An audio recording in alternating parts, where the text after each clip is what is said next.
Emily Carver. Emily, good to see you. I mean, look, I'm not surprised that these ridiculous questions are being asked by Britain's public broadcaster. I say good on Nigel Farage. Tell us what's going on here. Yeah, he's such a troublemaker, isn't he? He's got 1 million views now on this clip. One of his favourite hobbies is exposing the BBC for some of its ridiculousness. But this is the flagship news, very serious panel show on the BBC. It used to have an enormous audience. It's dwindled a little, although I'm sure those viewing figures went up with Nigel on the panel last night. But, you know, I've been on this show once before, and I had a little look back at my emails to see if I was asked to take part in this. And absolutely I was. They wanted to know gender, ethnicity, disability, age, gender identity, and also sexual orientation. I mean, I don't know about you, but I don't think the BBC needs to know whether I fancy men or women. I just think it's none of their business. If you're appearing as a guest on a show, what business is it of the BBC's to know all this private information? They are just so out of touch with reality. And I also find it interesting, Emily, because the BBC was this week actually forced to apologise to Farage.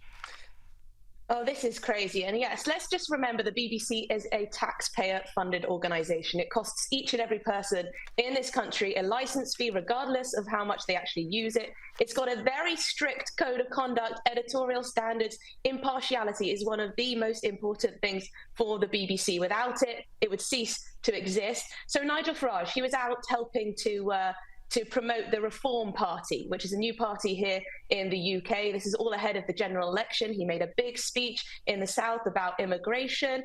He quoted remarks made by the Polish Prime Minister Donald Tusk about how illegal immigration is a massive issue of national security. What did the BBC presenter do? She cut away and said to the audience, said to Britain, he was using his customary inflammatory language. Customary inflammatory language. Now, this is a clear and obvious breach of impartiality rules. We're not supposed to know what news presenters feel, how they feel about political leaders. So, yes, she was forced to make a grovelling apology to both the viewers and also to Nigel Farage, and it all happened within an hour. Yeah, it sounds a little bit like Australia's public broadcaster at the moment. They're all the same. Now, let's move on to the royals now, because the palace has confirmed that Princess Kate won't be attending the Trooping the Colour rehearsal as she continues her cancer recovery. How concerning is this? Yes, this is a real disappointment, because there was growing speculation. There was some speculation that she would be well enough to take part in this rehearsal on June the 8th. Kate would usually take the salute. So I do hope that this isn't a sign that her recovery is complicating somewhat. But the good news is that the Royal Palace have confirmed that the King will be in attendance at this year's Trooping the Colour event. But yes, we know that Princess Kate will be absent because of her recovery after her cancer diagnosis. But this is a major royal event. You know, 2,000 soldiers take part. You've got 240 horses involved. So if she is suffering with her health, it's probably not the best place for her to be.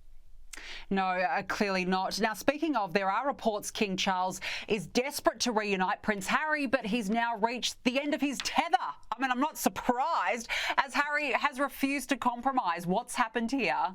I mean, let's remember relations have been very sour, a tad sour, since Harry and Meghan left the royal family in 2020 it was. You know, they've spilled all sorts of private details of royal life. They've made some shocking accusations, including of racism. So yes, it's hardly surprising that relations are very much strained still. I mean, it's worth remembering Harry wrote about his father in his book Spare, saying he had trouble communicating, trouble listening, trouble being intimate face to face. This isn't something that any father would want the world to read. But yes, after Harry's recent visit, King Charles must feel very hurt. Harry suggested that he hadn't met with his father because of the King's busy schedule. It was then revealed that actually Charles had offered to meet his son, but Harry had said, no, I don't have enough security and I'd rather stay in a hotel. So which one is it? I'll let you make up your mind. Well, which one is it? Exactly. It's always something. And I'm surprised the King actually hasn't reached the end of his tether earlier. He's got a lot of patience, that man, to be having a wayward son like Harry. Emily Carver, good to speak with you. Thanks for joining us as always.